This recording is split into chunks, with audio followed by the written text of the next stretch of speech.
नमस्कार, मेरा नाम है पुष्कर। आप देख रहे हैं इम्पैक्ट लाइव और आइए नज़र डालते हैं आज दिन भर की 20 बड़ी खबरों पर। विश्व प्रसिद्ध भगवान जगन्नाथ की रथ यात्रा शुरू।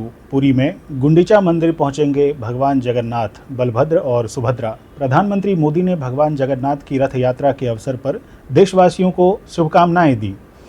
पटना में भी निकली भगवान श्री जगन्नाथ की रथ यात्रा। डिप्टी सीएम विजय सिन्हा ने दीप प्रज्वलित कर इसकी शुरुआत की। रथ खींचने के लिए जुटी श्रद्धालुओं की भीड़। पुष्प वर्षा के साथ गूंजे हरे राम हरे कृष्णा के नारे। बिहार में बच्चों को स्कूल से बाहर पाए जाने पर उस क्षेत्र के शिक्षा सेवक की नौकरी जाएगी। उनके स्थान पर उसी समुदाय के योग्य व्यक्ति नियमानुसार नियुक्त किए जाएंगे।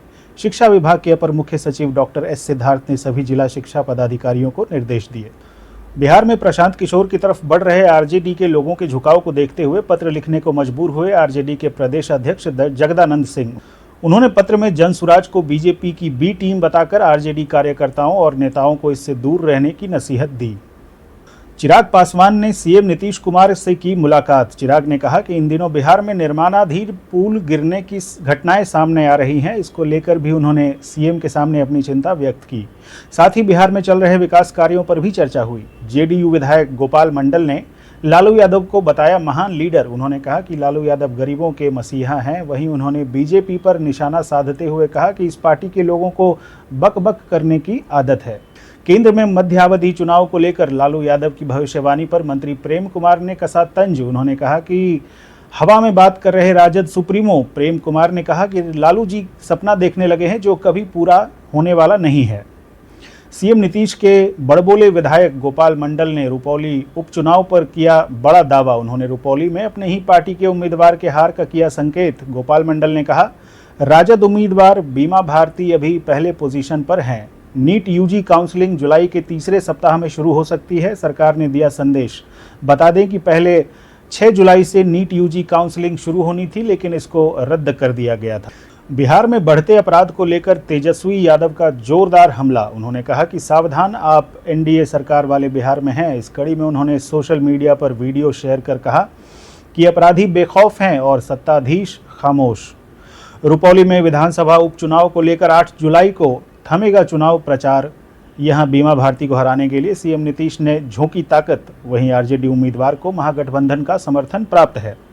हाथरस हादसे को लेकर राहुल गांधी ने सीएम योगी को लिखी चिट्ठी। उन्होंने कहा कि हाथरस में हुई भगदड़ की दुर्घटना में 120 से अधिक लोगों की मृत्यु के समाचार से स्तब्ध हूं। वहीं राहुल गांधी ने मुआवजे की राशि को बढ़ाकर शोकाकुल परिवारों को जल्द से जल्द प्रदान करने का आग्रह किया।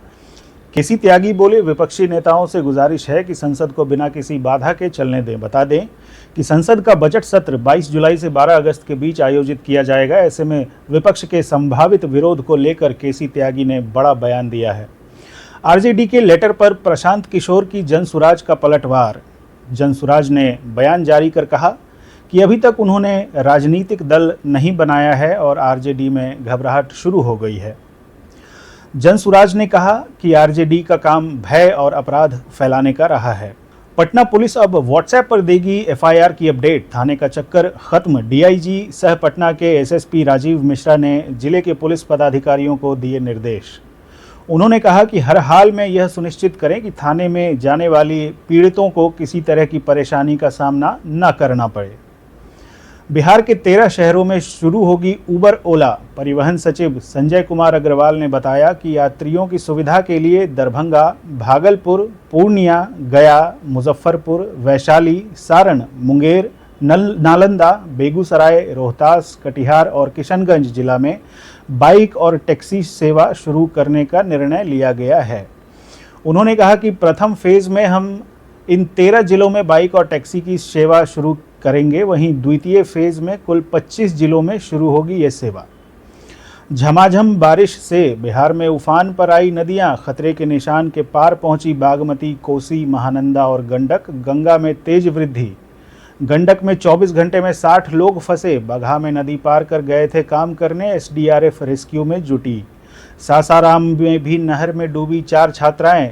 16 घंटे बाद बरामद हुआ 3 का शव। 1 की तलाश अब भी जारी। जम्मू कश्मीर में सेना और आतंकियों के बीच मुठभेड़। कुलगाम में 5 और मोदरगम में 1 आतंकी ढेर। 2 जवान भी शहीद। बीसीसीआई सचिव जय शाह ने फिर की बड़ी भविष्यवाणी। उन्होंने कहा कि भारतीय टीम रोहित शर्मा की कप्तानी में अगले साल आईसीसी चैंपियंस ट्रॉफी और वर्ल्ड टेस्ट चैंपियनशिप का फाइनल जीतेगी। नीट पेपर लीक के बाद कड़ी निगरानी में हुआ एफएमजीई एग्ज़ाम। मंत्रालय ने कहा कि परीक्षा व्यवस्था को फ्लाइंग स्क्वाड की मदद से और मजबूत किया गया, जिसमें 45 फैकल्टी सदस्य शामिल थे। बता दें कि नीट पेपर लीक को लेकर केंद्र इस वक्त विपक्ष के निशाने पर है। तो ये थी आज दिन भर की 20 बड़ी खबरें। ऐसी ही खबरों के लिए बने रहिए इम्पैक्ट लाइव के साथ। धन्यवाद।